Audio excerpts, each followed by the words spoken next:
while I was resting.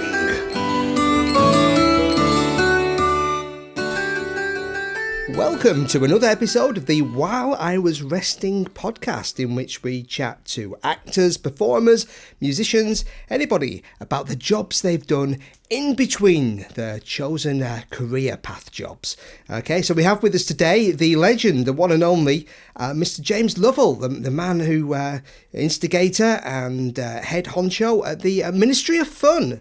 And I'm sure he's got lots of wonderful things to talk about. Welcome, James! Hello, Jason, and hello, everyone. It's a pleasure to be here. Well, it's a pleasure to have you. Now, we've done a few episodes and we've been talking to actors, writers, performers, etc. Yes, indeed. About the jobs they've done in between jobs to make ends meet. But of course, you've done that too. And we'll probably talk a little later. You've also been on the other side as well, as an employer of those people, employing people to do these. Yes, accidentally, crazy... that's what happened. Okay. In fact, I got so busy doing the things in between proper jobs, the in-between thing became my proper job. The in-between thing became the real thing. All right, so take us back. Tell us a little bit about yourself and how you got started in this this crazy world. Many years ago, I was a clown, so I was touring around the country as a street performer in a van with clowns painted on the side and having a lovely life. And it was a great life because... very few responsibilities, aged 18 or 19, just pitching up at events, festivals, town and country fairs, city centres, getting out my stilts, doing funny street shows. It was a great life. And this has all come about because as an actor in those days, this was 1986, 87, I think, I was right at the tail end of what was the classic catch-22 situation for actors leaving drama school, that in order to get work, you needed to have an equity card. But in order to get an equity card... This, yes. Yes, well, but to get an equity card, you needed work. So how did you do this? It was impossible. Do anything. Well, it's you performance could, related. But you then had to prove to equity that you were making a career out of what you were doing, so hence you needed to be in the union. So it was a tricky situation, but I was very fortunate in that I got involved. My friend Tom Freer and I became clowns together with Bonkers Clowning Company that we took over from two former actors. So Bonkers Clowning Company was purely supposed to be a one-year thing to become a clown, get loads of bookings based on the previous owner's track record, which we did. We got 80 bookings over the summer holidays. That's good. And we got our cards, and then the idea was to pass it on to someone else, and then we would go off and be actors. But I loved being a clown so much. Okay. I thought, well, I don't want to be an actor anymore. I'm going to carry on being a clown. So I carried on with Bonkers for a while. And Tom went off to be an actor, but I continued being a clown until I realised I was broke. And it was a great life, but you didn't really earn an awful lot being a clown. It was very seasonal. Summer was amazing. Okay. Christmas was pretty good. Weekends probably better than weekdays, I'm guessing. Very much so. Wednesday afternoons, you didn't really get to do an awful lot kind of during term time. But, I realised it was great fun, but it wasn't actually allowing me... I was getting more and more in debt. It wasn't allowing me to sort of pay for my living. So I got a job as a performer at a Christmas grotto. It was at Selfridges, actually. 1980... No, hang on, this is jumping a bit. So I'd been a clown for 10 years. So late 90s anyway, I was an elf at Selfridges. Okay. And people joined a queue to go and see Father Christmas. There was no internet then, so there was no clever way of booking yourself in at a particular time. You literally arrived at the grotto and queued. And no smartphones to keep the kids occupied? No, they had me. Basically, there was a sign at the end of the queue that said you were 2.5 hours from Father Christmas.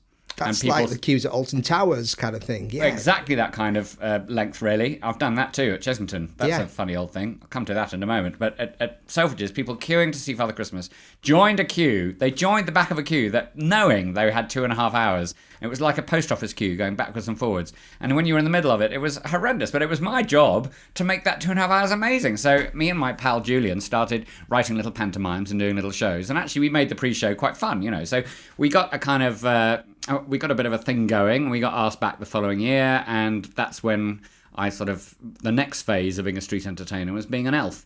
And the Ministry of Fun came about purely because on the second year, I was asked to organise the elves, and the Father Christmases, actually, and we realised we needed a bank account to pay our pals. So we formed a company purely so we had a name for a bank account called the Ministry of Fun, and we started paying our friends, and then things grew from there, really. So over the last 23 years or so, it's been a very organic process. The Ministry of Fun has grown into something that now employs an awful lot of people. Indeed. In between their West End roles to do something we hope is slightly more fun than working in a call centre or in a bar. Although I've nothing nothing against that. We love working in all bars. Valid. Although call centres are horrendous, but they do pay, and we understand why you have to do it. But I've done it, and it's not fun. It's not fun. I've done a little bit of it. I haven't done an awful lot. Yeah. But it's funny, isn't it, how when in between your West End roles, as the nice way of putting it, one is faced with all sorts of options. You can do bar work, you can do kind of call centre work, or you can do a lot of promotional work, or you can dress up in a funny costume, promoting a product on a high street or something. And I found myself actually hilariously being the Chicken Tonight chicken for a year, which I believe a previous conversation. Yes, Jeremy and I, we were the Chicken Tonight chickens. There were two of them. We did a little dance. That's a real claim to fame. Well, there was Chuck the chicken, who was the main one, but then he had a girlfriend called Chiquita, and we did a little dance routine, and Jeremy was Chiquita to my Chuck. And but together we toured around the country being chickens, and various other funny things. I think I've been Super Mario. That was a good one. Yes, I've seen pictures of that, yeah. Super Mario was a good one. I got punched in a shopping centre once as Super Mario by a child who was not by Luigi. Not by Luigi. I think it was a Sonic fan went for me. Oh right, yeah. I got punched, but a very well padded costume. Yes. But I wasn't very happy about it. I remember I was not physically remonstrating with the child, but I was trying to tell the child off for punching me. And it must have looked rather strange how Super Mario kind of bearing down on a child. And I remember a security man came to break it up. And I was trying to say, look, I haven't done anything. I'm just, and he couldn't hear me, of course, because I had a giant head on. So anyway, all in all, being a giant costume character in public does have risks. I was Bugs Bunny at a royal premiere. That was a fabulous experience. I believe Princess Di attended. I've met Princess Diana while dressed as Bugs Bunny. Did you like her? Did you like your rabbit? Well, that was a very interesting experience, actually. This was just kind of before the Miniature Fan really got going properly. It was very, very early days, probably pre-Elf, I would say. So, it was me and Julian together used to go around wearing all sorts of costumes. We were always Mario and his friend together, and we would take turns being the costume, and we were Bugs Bunny and his friend together. This one was a solo effort where I was sent to the Warner West End Cinema in Leicester Square for the royal premiere of a film called The Fugitive, which starred Harrison Ford. And this was the first. It was the first time that cinema was the Warner West End. It was something else before. I think it's now the View. So, but for a while it was the Warner West End. The big one.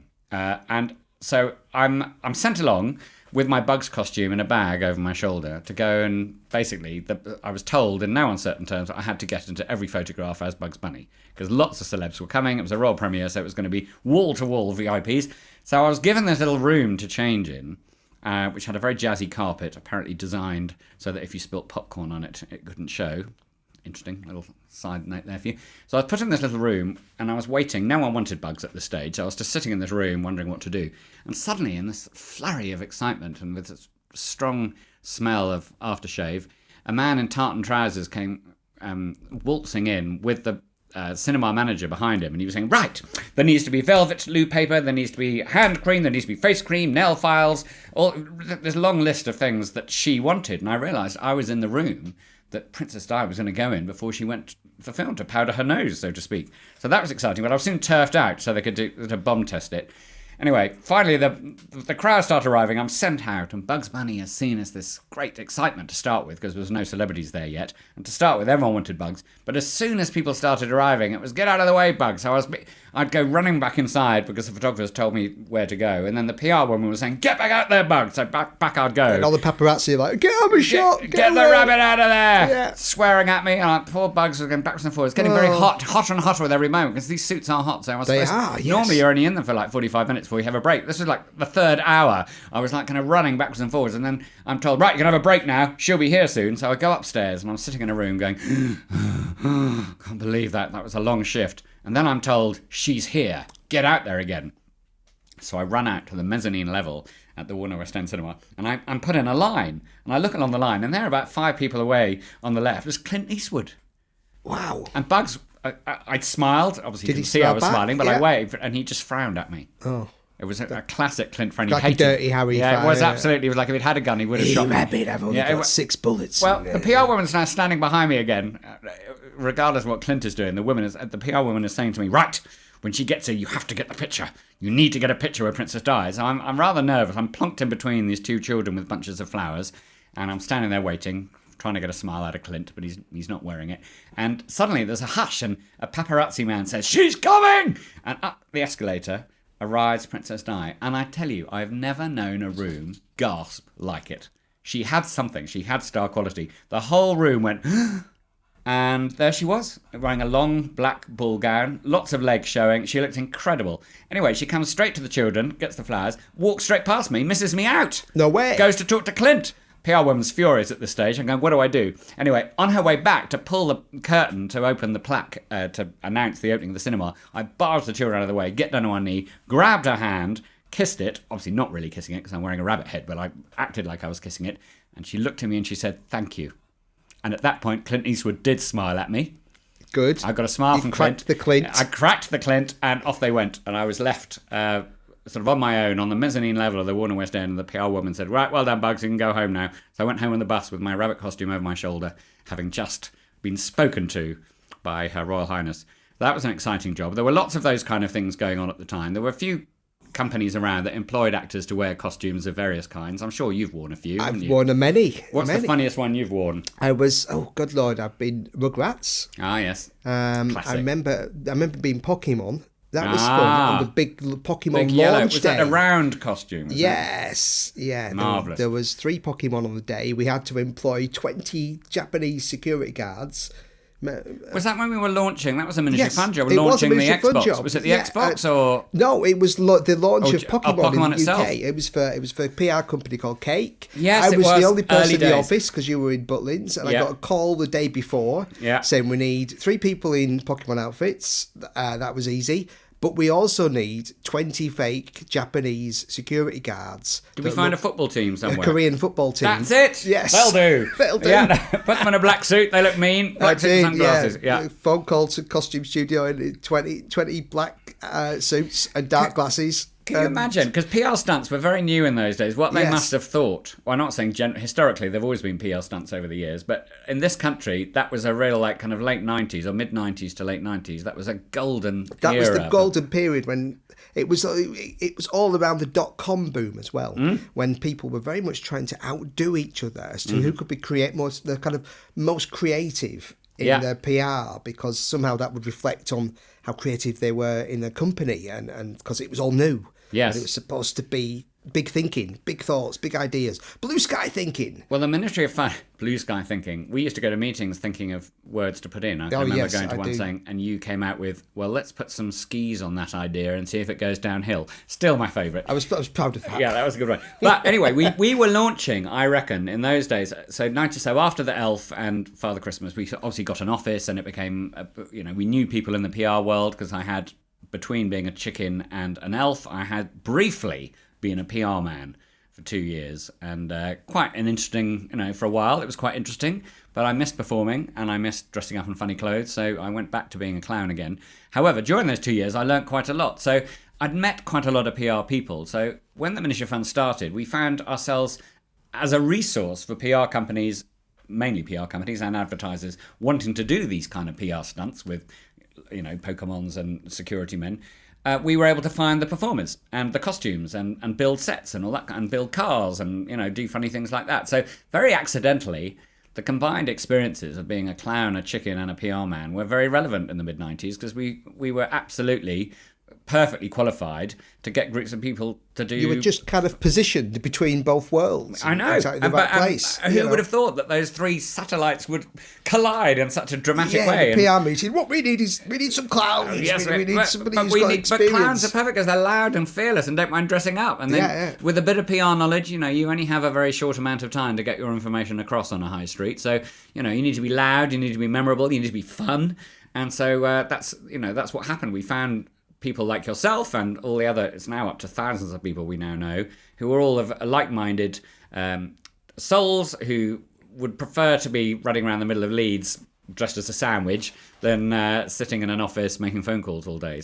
And of course, for people who are acting in between jobs, it does feel kind of like you're still in the performing world, like you haven't left it behind completely. So you're still kind of doing the thing that you chose to do, albeit in a kind of unusual But I think that is the funny thing, that we laugh about that, but actually you can make a career out of being an actor, never working in a theatre. And I've never ever performed maybe the odd day I've worked in a theatre, but I've never done a show. I've seen you do a line once. Yes, I did one line. I had the last line of a play once, and thank you for coming. That's for a friend of ours, Natalie. Who got a lot of our friends to come and do the last line of her play.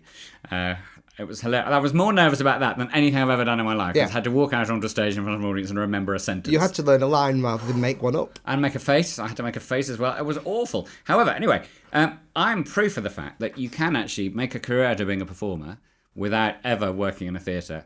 I've never done a TV drama since school. I did a couple when I was at school, but I've made a career out of dressing up in funny costumes. And when PR companies or these marketing people ring up and say, "We're launching a product, we need something," it's my job to come up with the ideas that allow us to take a group of 5 to 100 performers out into the middle of somewhere and do something interesting. And it might last 3 minutes, it might last half an hour, it might last an hour. But I recently was asked to do a job for a Swiss sweets company called Ricola. Do you know? You've ever seen them? They're kind of little boiled sweets. I have seen them. Yeah. Well, they come from Switzerland, and Switzerland's very proud of these sweets.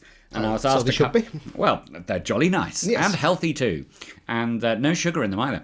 Anyway, the plan was to come up with ideas to celebrate these sweets or promote them in some way.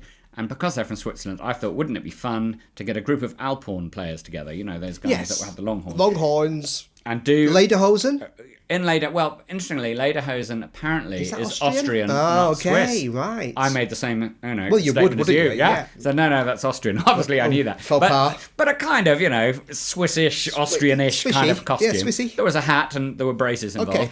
And the idea was, I said, well, let's get what did I call them? The rocking Alphorn players. Let's get a team of them together and they can do modern tunes. So we'll do a medley, a performance with like rock tunes in it. So I thought Smoke on the Water, that'd be a good one because it's got a good riff to it. Hey Jude, what else did they do? A bit of Beyonce, Single Ladies. Yeah. So anyway, got this music, mixed a backing track together. Then we got to rehearse with the Alphorns, not realising the range of an Alphorn is actually very limited.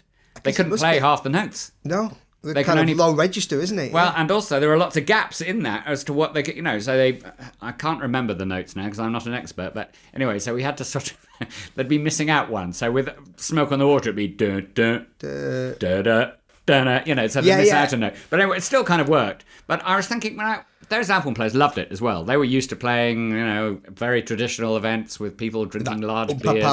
Exactly. Yeah. There they were in the middle of Covent Garden playing Hey Jude to an audience screaming their heads off. They couldn't believe it. They loved it. Rockstar. Yeah, well, they were for a day. And they've been in touch since saying we had no idea what to expect with this job. Yeah, they said, can you get us more work? Get more work like that. Yeah, can you do a tour? But they were performing, not what they'd ever trained to do, but they were performing to an audience and they were loving it. And, the main difference is a lot of the time people don't pay to come and see the things we're doing. It's accidental. They come across us, which is the whole thing about street theatre, being a clown, is that you need to go out and get your audience, which again I think reflects, well, I recently wrote a piece actually. I do occasionally get asked to go and talk about how PR's changed or how PR stunts have changed over the years. And one of the things that I've kind of used as a sort of analogy is that when you're a street entertainer, you walk out into the middle of a square somewhere and you've got to get your audience, you've got to keep your audience, and you've got to get some money out of them at the end. So, the routine is one thing, but there's an awful lot, probably 90% of it is actually getting the audience to come and watch. Yes, keep them there. Don't let them go straight away. Don't let them go. You've got to get the money before they go home. Before they just walk off, yeah. So in Covent Garden, for instance, they have someone going around called the bottle man who goes around collecting for them, and they take a split of the money. But if you're not, fortunate enough to have one of those, then you need to do it yourself. And that, in a funny old way, when you look at campaigns, you're going out into an empty high street, the world, with a show. It could be a product or a campaign. You've got to get your audience, keep them, and then get them to engage with it. So and I think street theatre is a brilliant thing. Everyone should do it, and I love it. And it's my favourite kind of performing. And I haven't ever missed not being in a theatre, really. I've just enjoyed doing that.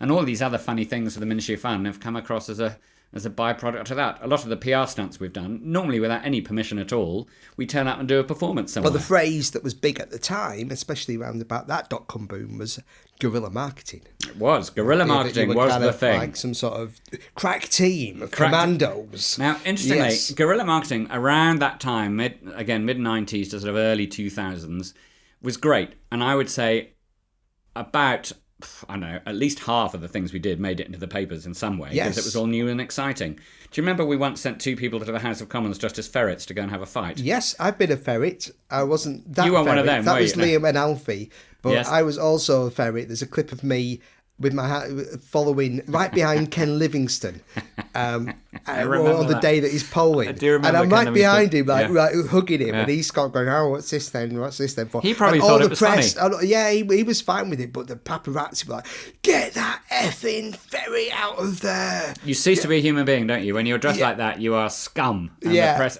even Bugs Bunny, that's a famous rabbit, they were effing and swearing at me. It's horrible. But you learn a lot, you toughen up, and you just go, oh, well, water off a duck's back. But no, the ferrets were funny. We sent... Oh, rabbits. Yeah. I see what you did there. Anyway, these two ferrets were sent into the House of Commons with the order to go and have a fight during a debate. So they went in, Liam and Alfie went in... It was a debate between, was it Frank, somebody who was going to be London... I can't remember. I can't remember what the debate was. It was around that time of the fickle 2000, world we're in. Yeah. No idea why we did it, but we did it. And the ferrets went in, and they sat... How they got in as ferrets... They just let them in because they've been... I don't think you could go into the House of Commons dressed as a ferret now. No. I think they'd stop you. But in those days, they welcomed ferrets. In fact, all furry animals, domestic or wild. Yeah. And so they went in and they started having a punch-up. The Evening Standard were there and photographed these two idiots beating each other up. And then the security men started on them, actually. But luckily, they thought it was funny. And that was that. Great pictures. And you probably Google it today, ferrets fighting it. You'll find a picture. It's a great picture of these ferrets in a big scrum of people. Yeah. Like, what are the ferrets doing? What's going on? It's crazy. But we had many things like that going on. We sent two people dressed as meerkats around the country, just looking confused. I went with them.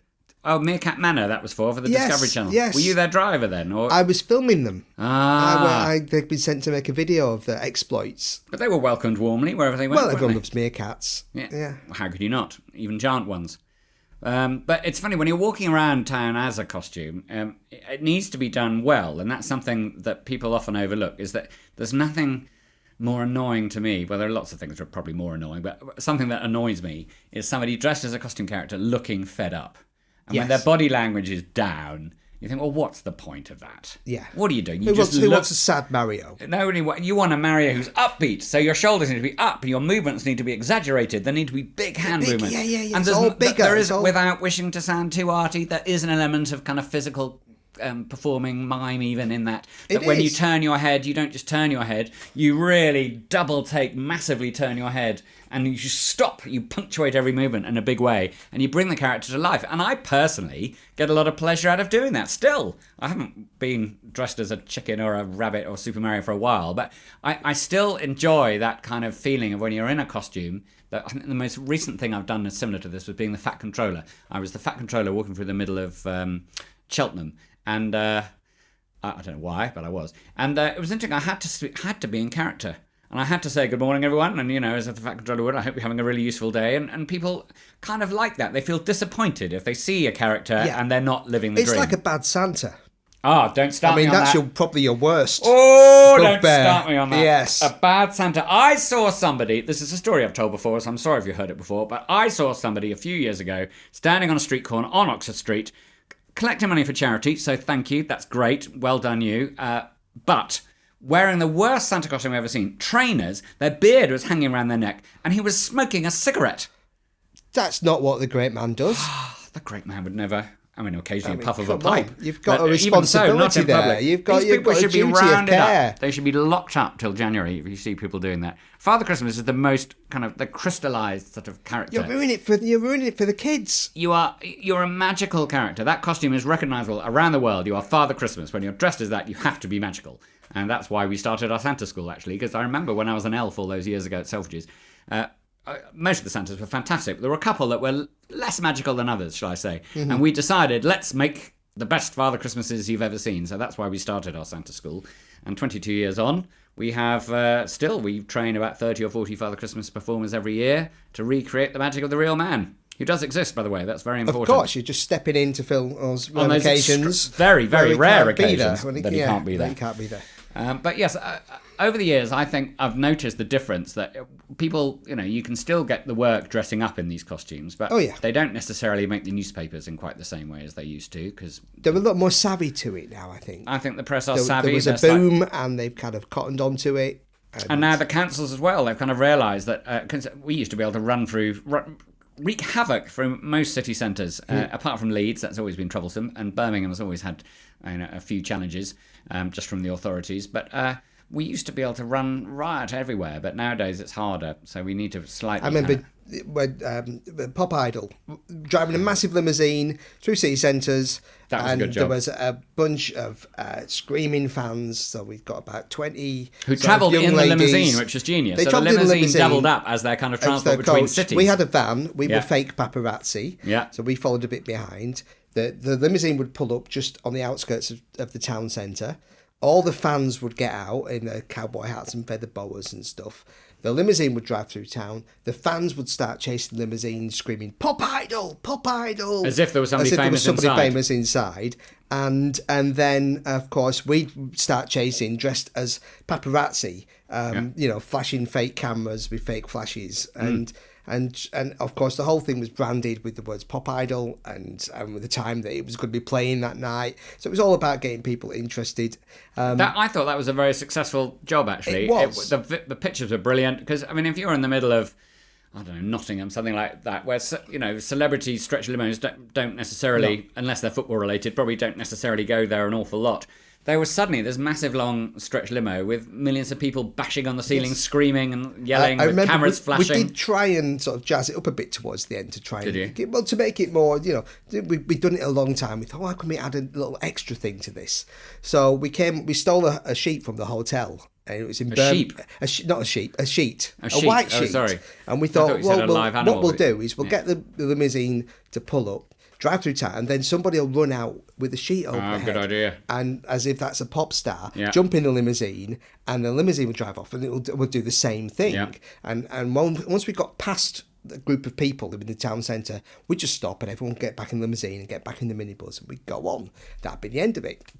So we thought, this is a nice little bonus, the person in the sheet. And it was Richard Opie on this occasion who decided people were taking turns. Hello, to don Richard, the if sheet. you're listening. Yeah.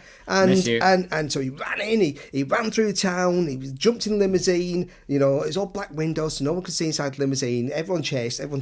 We stopped, we thought, oh, right, that was a good one. So everyone's getting back in. And so suddenly, so the Richard's getting out of the limousine, taking his shoes to get back in the van and stuff like that. And this Brummy has chased us all through town, right from the very start, right to the end. He's exhausted. He's like running. And he sees Richard getting out of the car. He's like, "What? Who are you?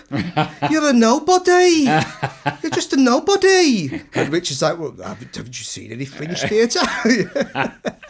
I see, that's funny. Hearing when actors defend themselves, they always become posh. Do you remember when we were doing a job for the Flipper Dipper, which was I did talk about this with Dan March. Did you? It's the best story ever. Poor old Christopher Porter dressed as a penguin. And it was a shift that lasted nearly 6 hours, and he lost the sense of humour totally. I'm a trained actor, not a I'm penguin. a trained actor, I'm not a penguin. I've been in the suit for 6 hours. The angrier he got, the funnier it was.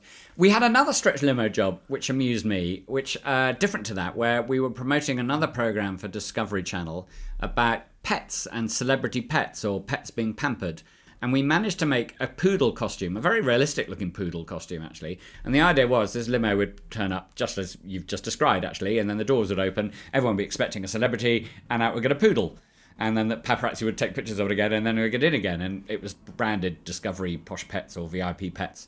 Anyway, one of the first locations we did in London, we stopped outside what was then Tower Records at Piccadilly Circus, because there was a big crowd there already. So they went, let's take full advantage of it. And the stretch limo, for some reason, was directed in as if they were waiting for this limo to turn up. Oh, brilliant. Okay. Right. I think you should always take these opportunities and make the most of them. So pulled over. Paparazzi were already there, real paparazzi. And we discovered, actually, what was happening was they were waiting for Girls Aloud to turn up. Right. And they'd accidentally thought our limo was the Girls Aloud video. So out got Tim Dodd, dressed as a designer, going, right, out you come. And then a poodle got out.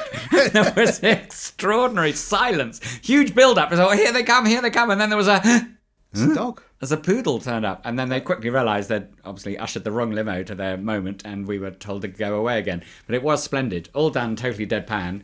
And these are the joys you have, between jobs you're probably getting paid a lot less for, to be honest. Unfortunately, the theatrical profession doesn't pay nearly as well, pro rata, as doing funny PR stunts and promotions does. Yes, so indeed. So when you do have a break from your theatre job, you probably don't have that cushion until your next theatre job. No. Hence, you've got to do something. Got to do something. And what do you do?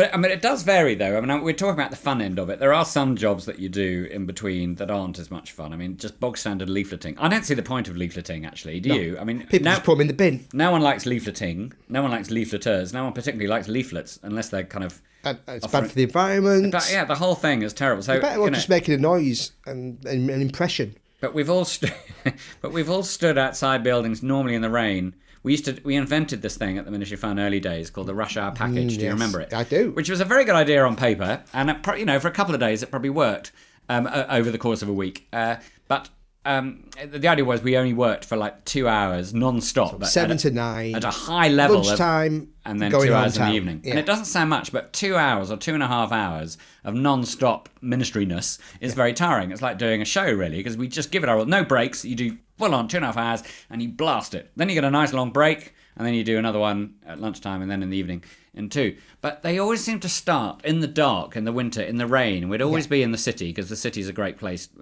for catching people on the way to work. Obviously, they're in a hurry, so you don't have long to engage with them. But as long as you're giving them something to eat or saying something that is a few words long, they're usually quite pleased to see you.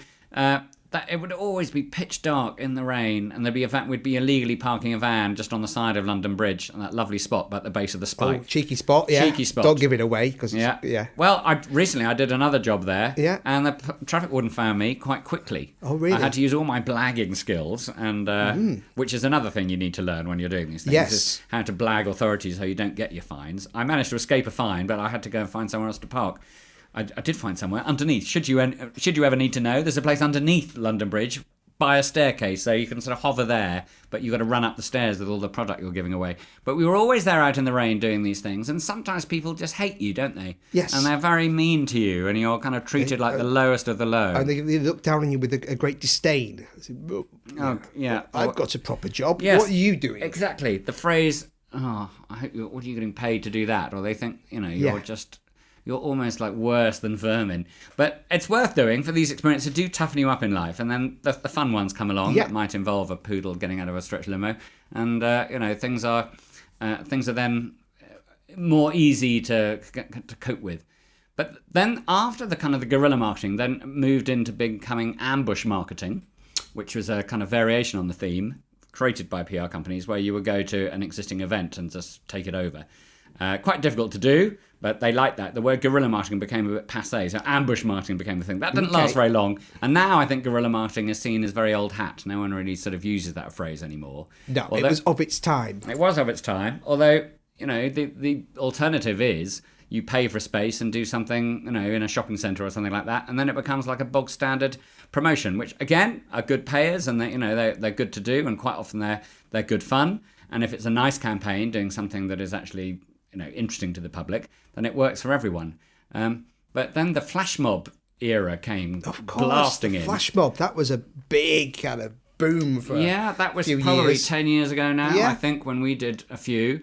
We didn't do the one in Liverpool Street. That is the kind of that was the one that inspired everyone. It's funny, these things go in phases, and if something really big happens, then we get loads of calls from other companies going, we want to do that. We want to do that. So flash mobs for a while were big. Again, they soon became tiring to the media, probably, but we did one that was great, that was still of interest. Before, really, Twitter and Facebook were massive. I think Facebook was probably happening, but Instagram I don't think had been heard of, but we did a Beyonce one. Yeah, that's huge. It was huge. It was, and we had a week to do it. So we had to find 100 girls and their costumes, choreograph them to do our version of the Single Ladies Dance, which was a good video to do because it was already being kind of parodied or homaged a lot on YouTube. Lots of people were like kind of doing their own versions of it. So we got 100 girls, rehearsed them, and then arrived at Piccadilly Circus. And my job was to work the PA system, which will make you laugh because you know how technical I am. Yeah. But we had a generator and a PA system built into a road sweeper's trolley. So the plan was that I would look like a road sweeper and no one would know where the music was coming from because the front was a gauze front with these massively... It was a marvellous bit of kit, actually. And it fitted perfectly in the back of a transit van, which is always good. Anything that fits in a transit van is great with me. So we kind of wheeled this thing out and I'm wearing overalls and a reflective jacket and I think I wore a fake moustache and a Flat cap? Yeah, definitely a flat cap. You've got to have flat cap. May have even smoked a pipe. I don't know, but I really was living the dream. Pushed it up to Piccadilly Circus. All the girls are hovering around the edge in their overcoats. And then the plan was simply I would press, start the generator, press play, and we had 6 cameras there. Were you one of the cameramen on that? I wasn't, no. Where were you that day? I can't remember. I'd been asked to do it, and you might have been filming the frogmen. Frogmen. We had a group of 20 frogmen walking around London on the same day. I remember on the way to Piccadilly Circus, I saw our frogmen, and I was going, "Oh, this is the most bonkers day ever." Yeah. So anyway, I went to press my generator to start the music for our Beyonce dancers, and the generator cut out. No way. And I'm standing next to my friend David, who looked at me going, "Oh my God, we're going to have to call it off." And I go, "No, don't worry, it'll all be fine." And I'm there thinking, "What do I do?" And I couldn't get it to start. And I was pulling the thing. It's like a ripcord, yeah, isn't it? ripcord Yeah. thing, and it just wouldn't start. I don't know whether it had been at the wrong angle or whether something it had flooded. And everyone there, cameras are all in position, and I felt, I promise you, this is what I felt like. James Stewart at the end of the original version of The Flight of the Phoenix. Do you remember that? Yeah. Is it called The Flight of the Phoenix? Or something of the Where Phoenix? they rebuild the plane? Yeah, they rebuild the plane, and he puts 2 cartridges in at the end. You remember, you've got 5 cartridges to start the airplane to take it off. Right, yeah. And he's used 4 and it hasn't worked, I think, or 3, and he's got 2 left. As you put them both in at once, and I'm going, "No, don't do it." He's going, "No, this doesn't work," and it did. And I felt just like that. I'm there with my generator, and David is saying, "Oh look, we're going to have to call it off," and I'm going, "Don't worry, it's going to work." So I literally switched it all on, did the biggest pull ever. Just imagine that I was James Stewart, and the thing started, the music started, and for 3 minutes, I spent the whole 3 minutes, I didn't enjoy the moment at all, going, "Don't cut out, don't cut out, don't cut out." Anyway, it didn't, luckily. The girls did a fantastic job. We filmed it, and it was up on YouTube. Millions of it's on YouTube now. Yeah, well, it had 1 million within 4 days, I think. And when we went to see Beyonce, because we were very nicely asked by the PR company, a company called Pretty Green, invited us to go to watch the concert she was doing. That's what we were promoting at the O2. When she did Single Ladies, our video came up on the big screen behind her. We were very pumped up about that. Yeah, of course, you would we be, like yeah. Beyonce. But then now even they've become a bit passé now. No one's Flash really mobs interested are in them. so kind of 2008, whatever. They are a bit. In fact, there's a very good PR company called Taylor Herring who do lots of PR stunts, and we work with them quite a lot. We've done lots of fun things with them. And they had a list. Their boss, James Herring, put a list up in their office once saying, "Anybody doing proposals, I don't want to see," and he made a list of the things he didn't want to see anymore, and they included flash mobs. I think they included surveys. There was a survey era where everyone liked to survey. Okay. Always into, a survey just in says that 9 out of 10 people's cats like David Bowie, or, there were just silly things like that. I made that one up, by the way, as far as I know. Although probably 9 out of 10 cats would like David Bowie, but sure as far as I know, that wasn't an actual survey. And that went out of fashion too. But we started our own survey company. Do you remember? It was called... Can you remember what it was called? Where we made up our own surveys. Vaguely. It was very, very difficult. Something poll. I've forgotten now because it's so old. But we were able to create surveys. And we would actually ask 100 of our mates what they thought about something. Yeah. And there you go. You got a poll. And that would be the survey. I think a lot of news stories came from that source. Anyway... But it's funny how now we're at a point where there's 12 people in an office and there's actors coming in and out. Occasionally they get acting jobs, like Christmas. Some of our best father Christmases get jobs as, Baron hard up in a panto somewhere, which is lovely for them, but extremely inconvenient for us because then we need to find more performers. More Santas. You can never have too many, but quite often we find ourselves like, oh my gosh, we're one short at X venue, so we need to find more. So we have to understand that actors' main priority in life is to be probably in a TV show or a film or in a theatre. But for all those listening, believe you me, there is a career to be had, and I am proof of the fact from never setting foot in a theatre. But then there are other things I've done as well beyond that. I've been, apart from being a PR man, which again was a bit like acting for me. You've sold things as well, you were telling me? Yeah. Well, I became... it was a brilliant PR company called Beer Davis, and when I started it, the reason I started with them actually was because I was the centerpiece of a PR stunt in 1988, I think it was, where I was a court jester at a exhibition at the Barbican called Royal Britain, and the person in charge of it was Giles Brandreth, who is on telly a lot now. Of the Countdown and Jumpers. Yes, at the time he was known for Countdown and Jolly Jumpers. Well, actually, no, it wasn't Countdown so much. He was on Breakfast. He did Breakfast Telly, TVAM. TVAM. He did their letter postbag spot. Yeah. But anyway, he always made me laugh. Not everyone liked him, but I always thought he was hilarious. And so I wrote to him saying, "Hi, I'm moving out to London, looking for work. I'm a clown." And amazingly, one of those fluky things, he needed somebody to be a court jester at his exhibition. So he employed me to be this court jester. But the exhibition for a while wasn't doing very well. And so they thought, we need a PR stunt. So they got Beer Davis, this PR company, involved to come up with an idea. It was the first time I'd ever experienced a PR stunt. I'd just finished being a clown. I was now a court jester. I was living in London, aged 22, whatever, not really very worldly wise at all. And they were suddenly talking about, how are we going to get Royal Britain in the news? And I'm in a meeting hearing people making up a news story. And I'd never realised that existed. And there was a chap working with Beer Davis at the time called Mark Bukowski, who's very well known now as a PR guru. He's a lovely man, and he came up with the idea that the Royal Britain exhibition would sack its court jester on the Monday for telling rude jokes. Good. And then I was told I had to picket outside the exhibition for 3 or 4 days. You've done a bit of that, haven't you? Yes. And then I was given my job back on the Friday because of the national response to my picket line. And it worked. It was incredible. So I had to ring up the Independent newspaper on a Monday morning and say, hello, I'm a court jester at an exhibition. I've just been sacked for telling royal jokes. The bloke loved the story, came and interviewed me. It was on the front page of the Independent the next morning. My mum and dad were not prepared for such things. My mum was in tears. Oh, they yeah. were. Mum was going, what do you mean you're telling rude jokes about the royals? I was going, Mum, don't worry, it's not real. But it's in paper, so it must be, It was a terrible situation. Anyway, then, sure enough, at one point, I think I had 10 film crews from all over the world come and interview me. And just because they loved the story, there was clearly nothing else going on in the world. And then on Friday, Mark said, okay, let's not over-egg the pudding. Ring up the Independent and say, you've got your job back. So I did. And I had, within the space of a week, been on the front page of newspapers and then totally forgotten about again. Very interesting. But the PR company, anyway, Beer Davis, they employed me as a PR man after that. They thought I had potential. Yes. So I had to ring up radio stations and TV stations to say, I've got X guests, to come and do an interview. And it was an interesting kind of diverse world.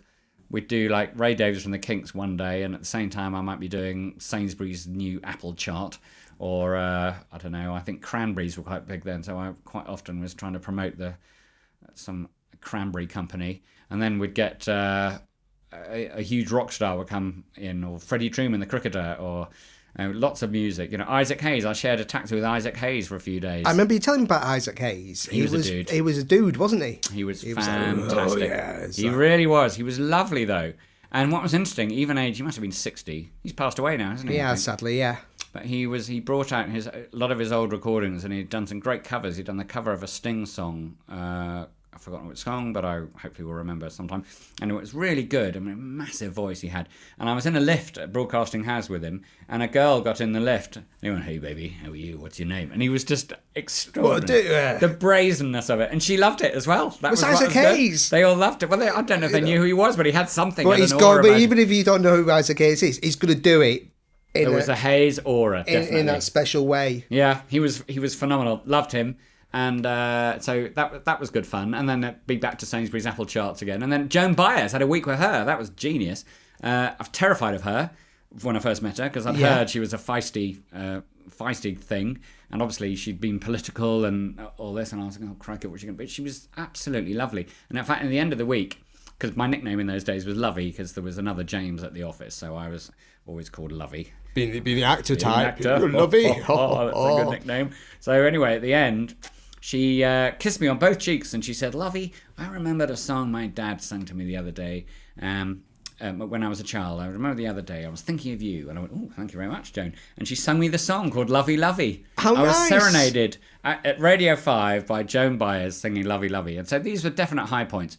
But the world of PR, though, it wasn't really for me. If you've been a performer, you want to be the person... there's no escaping the fact. You want to be the person in front of the audience. Yeah, you want the person getting the attention, exactly. not the person getting the attention for the other person. Yeah. I didn't like being in the background, really, and it was quite stressful, too. So I stopped doing it. But it was an invaluable experience, and it was definitely met some amazing people, and it definitely filled a gap for a few years, paid off my debts and all that kind of thing. And every now and then, that knowledge is useful. Like every year with our Santa School, we try and think of something interesting to make it newsworthy. Yes, and so indeed. It's usually my job to ring up the picture desk or news desk and say, hey, come and see 20 Santas and a pod at the London Eye or something, And people, I hope, will hear the word Ministry of Fun and they'll go, what are you doing now? So, it's been a good little journey to get where we are. But, looking back, before the Ministry of Fun, I've done all sorts of funny things. I was a door-to-door salesman selling kitchens for a while. Have you ever done door-to-door salesmaning? I've never done that. It's one thing I've never done. And Well- how was that? What's it?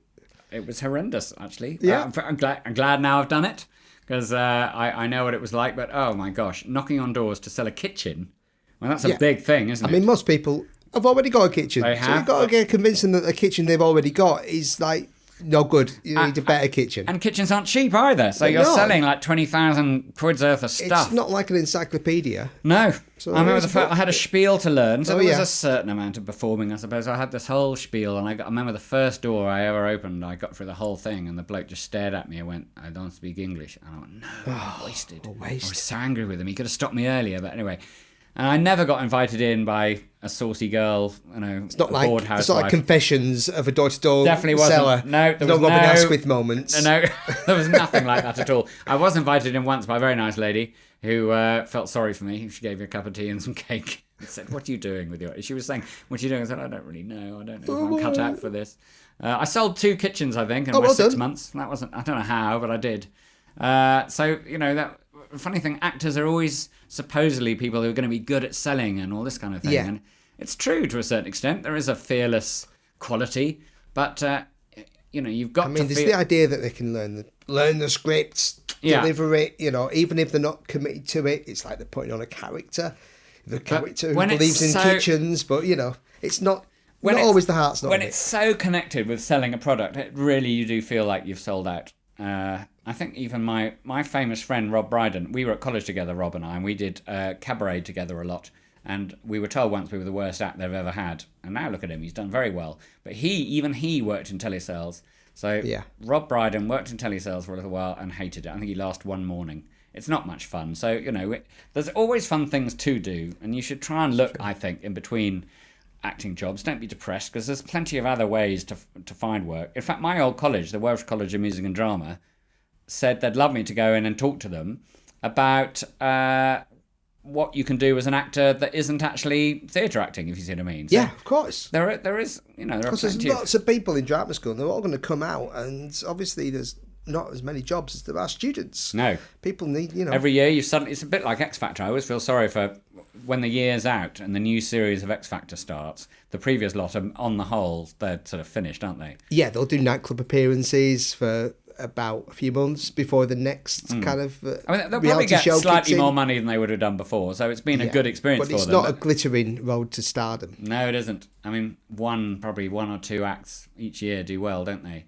And it's a shame for them, because then they're in a terrible situation, because they're not so famous that they can earn a lot of money, command lots for an appearance, but it must feel like a terrible step back for them to suddenly think, "Oh, I better go back to doing, normal Back to jobs again." Tesco's or wherever, It's a cripplingly cruel profession, isn't it, really? But we try and make it fun for everyone.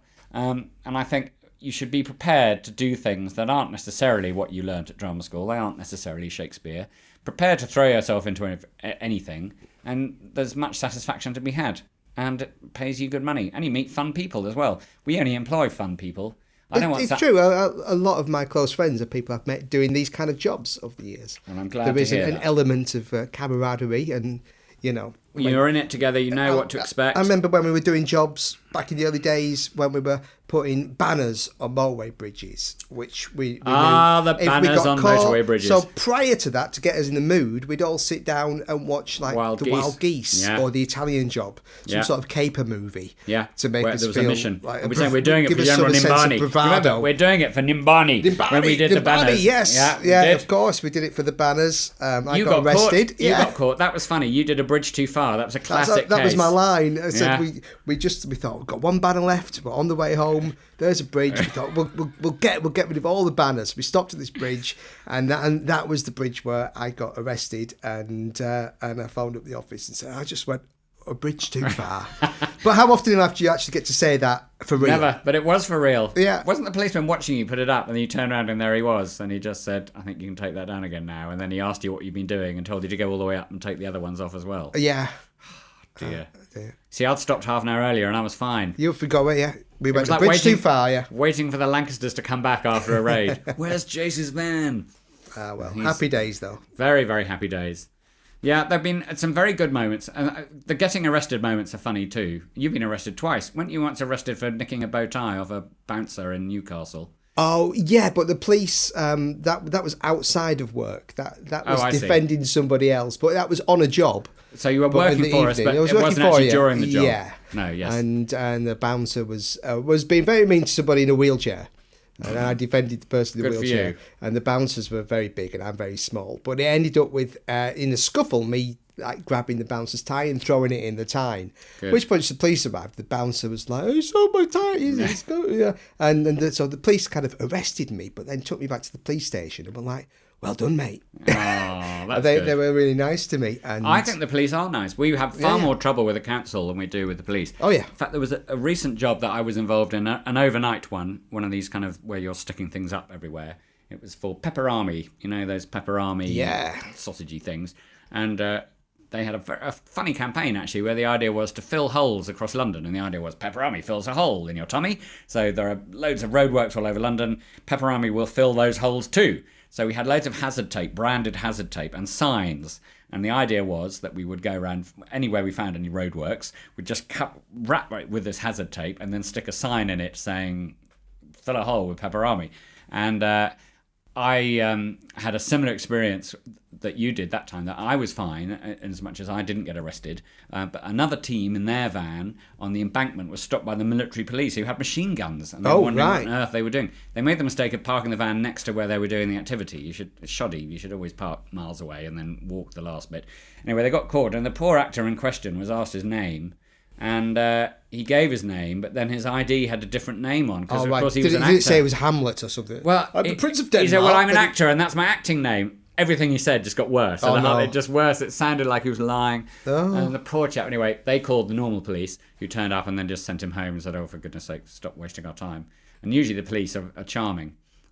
It's people with council badges we have to sort of worry about. Yes, more. I remember that the week I spent in a tent on Oxford Street. That was classic. How you did that, I have no idea. Well, on day one, the police arrived, and it was a PR stunt to promote. I was pretending to queue a computer game called Turok. Turok. The idea was I was going to queue at the Games Workshop, wherever it was, electronic. Yeah, it was the shop.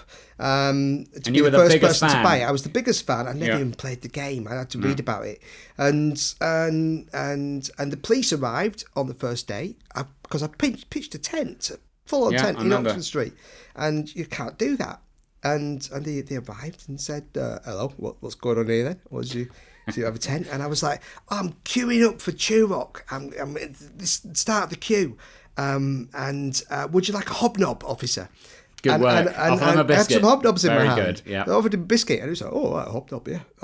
And that seemed to break the ice with them. And then he kind of put his arm on my shoulder and said, "All right, sunshine, you see over that corner there, that's a security camera direct to the police HQ. So if you get into any kind of bother, wave at it and we'll come and help you." No. So not only did he let me stay, but he said he offered me some police protection. God bless for the police hobnob. Force. That was good. I can remember towards the end of that job, they were so happy with you. They said, "Oh, can we do another week?" And I remember ringing you and saying, "Oh, they're thinking of doing another week." And your reaction, it was a broken man. It was, "Oh." And I thought, I can't do this to you. I had to say, "Sorry, he can't. He's got other commitments." Yeah. It was so weird. That was weird. At a tent on Oxford Street for a week. Oh dear, that was very brave of you, though. We have done some funny things, and some of them are kind of life-threatening in a funny way, like staying out in a tent on Oxford Street overnight for a whole week. I mean, anything could have happened to you. Yeah. But it didn't, thank goodness. Fortunately. And here you are now to tell the tale. Yeah. Yeah. I remember somebody changed their name, didn't they? To Turok. Turok. Yeah, the Turok were big for a while, doing crazy stunts. Well, computer games were brilliant. There were always lots of those to promote. But you're right, when you mentioned earlier about websites, we always seem to be launching a new website. I can remember one we did. I was thinking, well, this is never going to take off. And it was for Betfair. And it was the death of the bookie. Death of the bookie, so we did a funeral parade through the centre of London for the bookie. So we had a coffin. Huge one. Maybe. Bookie in flowers along the side. Jazz band, acrobats, mourners. That must have been about 70 of us walking through the middle of London in a parade. Yeah. I think we stormed through Liverpool Street at one point, didn't we? Playing the music. And no one knew what it was. So we just went in one end and out the other. And it ended with the... police coming up to me going, "What do you think you're doing?" And we said, "Well, we're actually launching Betfair." And he went, "What's that?" And none of us really knew. And now it's one of the biggest betting sites in the world. Yeah, I know. Extraordinary. It's crazy. So that one worked. Yeah. Entirely down to us, of course. Yeah, and at the time, I seem to remember, there was a rival betting company also doing a PR stunt on the same day. That often happened, yes. We'd often have to be louder than anyone else we saw so that we would actually win the battle. No. Was there a standoff? No, they were both us. Oh. We were doing two jobs at the same time? We had two bookie jobs, and we were saying to people, if somebody asks, you're not from Ministry Fund, because there were two, because there were lots of online betting companies starting about the same time. Okay. And so on the same day, there was the big one, and then there was a smaller group of bookies protesting outside. I've forgotten that. And well remembered. Yeah, and it was crazy. It was so big. Everyone was trying to outdo each other. That people were hiring different teams of actors off the same place. The London Marathon is always one of those events where we always seem to have teams along, and then we had one team doing Jaffa Cakes and another team doing something else, and they were working at the same time, and both PR companies knew all our performers really well, and we had to see if you see any clients duck. So it was a bit like, I don't know, that scene in The Dirty Dozen where they were changing their armbands, whatever. The teams were like hiding behind trees so they weren't caught, and then standing up again and carrying on. Very funny.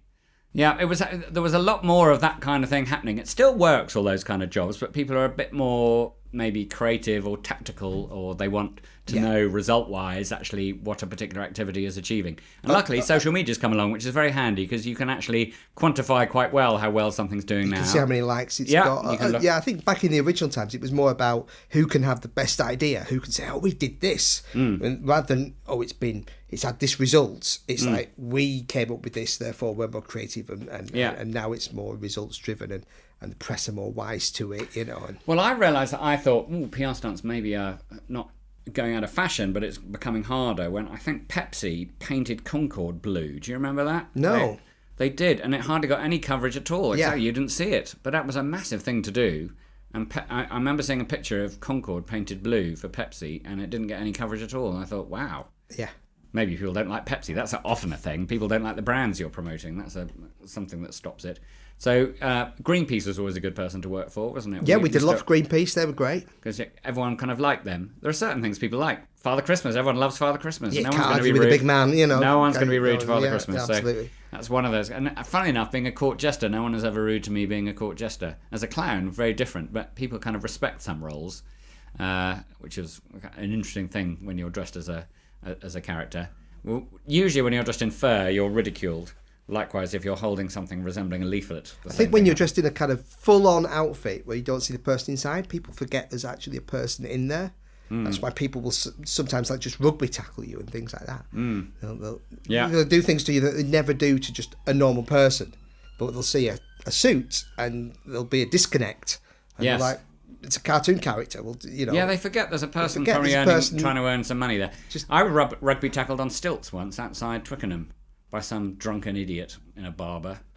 Rugby fans are the worst. Interesting, football fans are lovely when you're doing a job. Rugby fans, awful. I remember anything involving rugby matches usually ended in tears. And some idiot rugby tackled me on my stilts outside Twickenham. Luckily I landed on grass, so I was okay. But, just silly.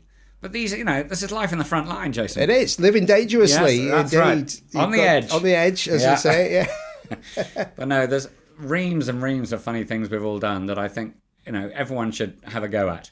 And as an actor, it does teach you something. If I could try and put an artistic kind of slant on this, it does teach you a confidence and a fearlessness.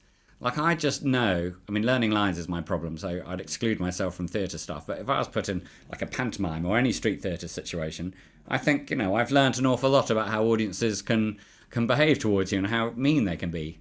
Stand-ups are always saying how, they have years of being heckled and people being horrible to them, and you learn only by doing it. Do you learn how to toughen up and actually not get offended or not stop as a result? Yeah. And, you're very much... And how to win the crowd over. How to win your crowd over, but also not get so put off and upset by when they're not nice to you that it makes you want to stop.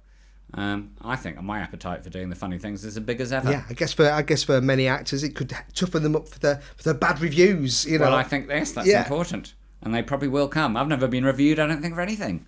Have you? I don't think so. No, I don't. Oh, yes, when I was a kid. Really? Because I did Like Us to You theatre. But I got a nice review. Good. Nice. Oh, well, that's all right. There we then. go. So, Well, so it didn't crush me at 16. But wasn't it like the Santa School thing? Like, we had a documentary made about us by Channel 4, you know, a 2-part fly-on-the-wall documentary. Yeah. And that's totally come out of something that we started 23 years ago because we wanted to create magical Father Christmases. Again, all very organically, it's got bigger and bigger, and then suddenly people find out about you. So, you know, I'm a great believer in saying yes to everything, no matter what it is, and trying to make it fun. There were always actors about.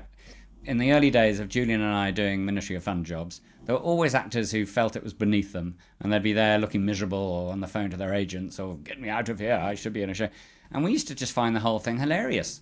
What could be less amusing than, I don't know, running around the Glades shopping centre in Bromley dressed as a giant cartoon character? It's a great way to spend a day. It is, indeed. I mean, it's living the dream. Yeah, it was a lovely time, but it was genuinely fun. We'd make games out of it. I bet I can do 45 minutes next time. And then it'd be like up to an hour or something. We'd be daring each other to do longer, or we'd come up with little routines or games. And that was the basis of, you know, what I hope our company has always been sort of founded upon, which is whatever situation you're in, just make it fun. And having a good team around you is always very important. You can't have whingers. Whingers, they're like a virus. Once somebody starts whinging, everyone starts whinging. So you've got to snuff that right out and just have people who say yes. When you say, we're flying to the moon today, they've got to go, yes, let's go now. And I think that's a really important commodity, which is good for life too. And so, you know, while one is resting, you know, you might spend your day sitting around feeling sorry for yourself. There's no reason to, because there's loads of other ways of getting work as a performer. I think that is not necessarily what William Shakespeare would have necessarily have had his actors doing, but still I think has merit and is financially rewarding. I think on that note, I think that's a good place to end, because it's a positive word for everybody out there listening. Yes, so, always got to be positive. Always be positive, always be positive. So, Mr. James Lovell, thank you so much for joining us on While I Was Resting. Thank you very much. Goodbye. While I Was Resting. Thank you for listening to While I Was Resting. In the next episode, we'll be chatting to cabaret superstar Paulus.